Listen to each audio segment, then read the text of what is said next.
YouTube online classes में आपका स्वागत है। आज मैं क्लास 9th और 10th के लिए ग्रामर का टॉपिक लेके आया हूँ। और ग्रामर के टॉपिक में जो अपना सबसे ज़्यादा इम्पोर्टेंट टॉपिक है टेंस, उस टेंस का टॉपिक लेके आया हूँ। हालांकि क्लास 9th और 10th के जितने भी स्टूडेंट्स होते हैं उनको टेंस के बारे में नॉलेज रहता है, लेकिन फिर भी मैं कुछ एक जो डीपली नॉलेज है उसके बारे में भी बताऊंगा। और हमारे जो क्लास 10th के बोर्ड एग्जाम में correct form of the verbs आते हैं, तो correct form of the verbs में भी ये काम आते हैं, तो उसके बारे में भी मैं आपको साथ साथ में बताता रहूँगा। टेंस की अगर हम बात करें तो टेंस को हिंदी में काल कहते हैं। काल जो हम हिंदी में पढ़ते आ रहे हैं वही काल, ठीक है, कि ऐसा समय का बोध कराने वाला जो भी होता है उसको काल कहते हैं। It means tense is the form of a verb which shows the type of an action and its degree of completeness.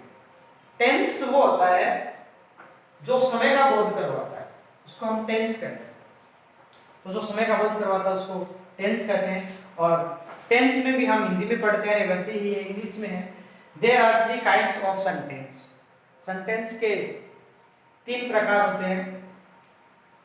सबसे पहला प्रेजेंट टेंस, उसके बाद में पास्ट टेंस और उसके बाद में फ्यूचर टेंस। प्रेजेंट टेंस को वर्तमान काल कहते हैं, पास्ट टेंस को भूतकाल कहते हैं और फ्यूचर टेंस को भविष्य काल कहते हैं। वर्तमान काल, वर्तमान का मतलब क्या होगा? इसको जैसे मैं बोल रहा हूं इसको वर्तमान काल कहते हैं। इस वर्तमान का मतलब क्या होगा?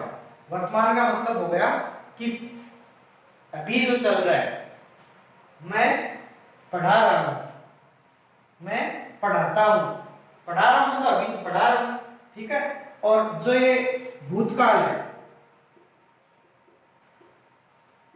भूतकाल का मतलब होगा जो भूत बन गया, मरने के बाद इंसान भूत बन जाता है। ऐसी चीज जो पुरानी हो चुकी है, उसको काफी टाइम हो गया है, आज से पहले वाला दिन, वो भी एक पास्ट टेंस के अकॉर्डिंग आता है, उसमें भी भूतकाल दिखाई देता है, ठीक है। आज से पहले का जो समय, अभी से 1 मिनट के पहले की भी बात करें तो भी भूतकाल में ही आता है। प्रेजेंट में वही आता है जो हम प्रेजेंट में करते रहते हैं, ठीक है। इसी तरह से फ्यूचर टेंस, फ्यूचर टेंस को क्या बोलते हैं? भविष्य काल।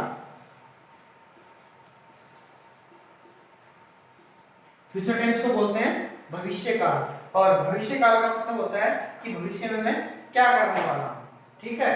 बोलते हैं ना कि मुझे अपना फ्यूचर सिक्योर करना है, मतलब भविष्य, आगे आने वाला, मतलब आज के बाद का जो भी समय है वो सारा का सारा भविष्य में आता है, ठीक है। टुडे प्रेजेंट का एग्जांपल है, पास्ट में यस्टरडे यूज करेंगे, बीता हुआ कल, और फ्यूचर में टुमारो वर्ड यूज करेंगे, ठीक है। आगे समझ में। उसके बाद देखिए क्या कहा है, 3 काइंड्स ऑफ टेंस तो इन्होंने बता दिया, बट इसके साथ साथ में इन्होंने ये भी बताया है कि there are 4 types of every tense. प्रत्येक टेंस के 4 प्रकार होते हैं। प्रत्येक, जो एक्चुअल में आपको पता भी होगा, अगर नहीं भी पता है तो मैं आपको एक बार फिर से बता देता हूँ कि जो टेंस होते हैं सबके 4 टाइप्स होते हैं। सबसे पहले है सिंपल टेंस। सिंपल टेंस को इंडेफिनिट टेंस भी बोलते हैं। उसके बाद में दूसरा वाला है continuous tense, simple tense, indefinite tense, continuous tense और perfect tense, perfect continuous tense. सबके अंदर यही आता है। जैसे प्रेजेंट की बात करें तो present simple, present continuous, present perfect, present perfect continuous. और अगर पास्ट की बात करें तो past simple, past continuous, past perfect और पास्ट परफेक्ट कॉन्टिन्यूअस। अगर फ्यूचर की बात करें तो फ्यूचर सिंपल या indefinite, future continuous, future perfect और फ्यूचर परफेक्ट कॉन्टिन्यूअस, ये सारे आते हैं। कुछ हिंट्स है जो हमें इस टेंस में हर रोज काम आएंगे। उन हिंट से हमें ऐसे मान लो कि 30% टेंस ये हिंट हमें सिखा देता है। कंप्लीटली तो काम नहीं करता, लेकिन 30% टेंसेस के बारे में नॉलेज हो जाता है। हिंट क्या दिया है? हिंट अगले ने कहा कि कॉन्टिन्यूअस टेंस जिस भी जगह पे है, कहने का मतलब आप तो ये देखना कि कॉन्टिन्यूअस वर्ड जहां भी आपको कॉन्टिन्यूअस वर्ड दिखाई देता है, जिस भी जगह पे आपको कॉन्टिन्यूअस वर्ड दिखाई देता है, वहां पे आपको वर्ब की फर्स्ट फॉर्म के साथ में आईएनजी यूज करना है। वो प्रेजेंट कॉन्टिन्यूअस हो सकता है, वो पास्ट कॉन्टिन्यूअस हो सकता है, फिर फ्यूचर कॉन्टिन्यूअस, परफेक्ट कॉन्टिन्यूअस भी हो सकते हैं। कहने का मतलब कॉन्टिन्यूअस वर्ड आपको जिस भी जगह पे मिले, उस जगह पे आपको वर्ब की फर्स्ट फॉर्म के साथ में आईएनजी लगाना है। ठीक है। दूसरी बात, थर्ड टेंस। थर्ड टेंस में थर्ड फॉर्म यूज करनी है। अब थर्ड टेंस कौन सा होता है? थर्ड टेंस होता है परफेक्ट टेंस। परफेक्ट टेंस का मतलब present perfect tense third tense है, past perfect tense third tense है, और फ्यूचर परफेक्ट टेंस है, वो भी थर्ड टेंस है। लेकिन मेरा कहने का मतलब है कि हम प्रेजेंट और पास्ट की अगर बात करें तो थर्ड टेंस में थर्ड फॉर्म ही यूज करते हैं। ठीक है।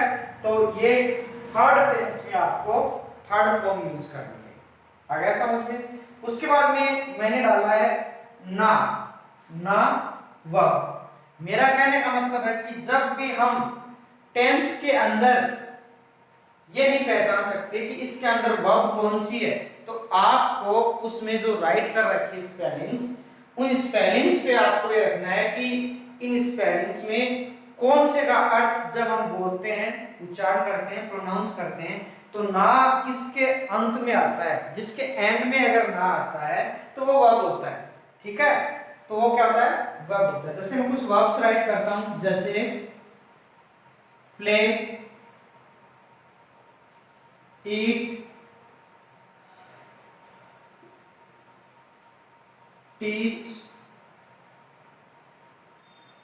स्लीप, वीप, क्राई, ये मैंने वर्ब्स राइट किए। इसमें क्या डाल रखा है? जैसे प्ले की अगर मैं बात करूं तो प्ले का मतलब होता है खेलना। प्ले का मतलब होता है खेलना। ईट खाना, टीच पढ़ाना, स्लीप सोना, वीप रोना, क्राई चिल्लाना।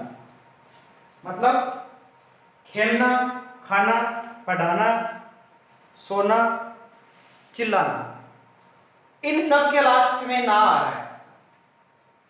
इन सब के लास्ट में क्या आ रहा है?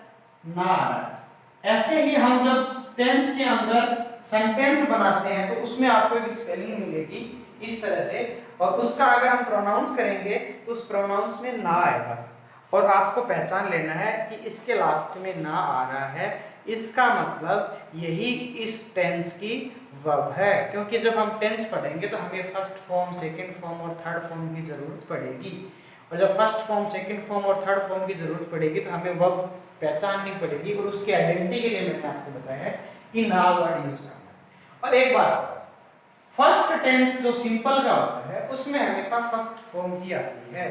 सिंपल का जो फर्स्ट टेंस होता है, जैसे प्रेजेंट है, पास्ट है, फ्यूचर है, सिंपल का जो टेंस होता है उसमें हमेशा फर्स्ट फॉर्म ही आती है। जो कुछ एक बातें मैंने इसके बाद में आपको बताई, इन सब बातों पे आप ध्यान लगाओगे और इनको थोड़े से आप अमल करोगे तो इनमें से ये मान लो कि आप 30% टेंसेस सीख चुके हो।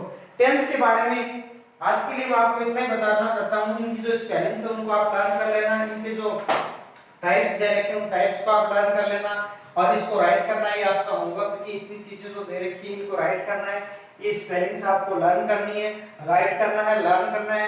लर्न करने के साथ साथ में आपको राइट करना आना जरूरी है, क्योंकि हमें एग्जाम में एक ही बात का ध्यान रखना है कि ओरल से फायदा नहीं होगा, रिटन से फायदा होगा। जब तक आप राइट नहीं करोगे आपको कोई फायदा नहीं होगा। तो स्पेलिंग्स के बारे में आपको नॉलेज होना चाहिए। Bye bye.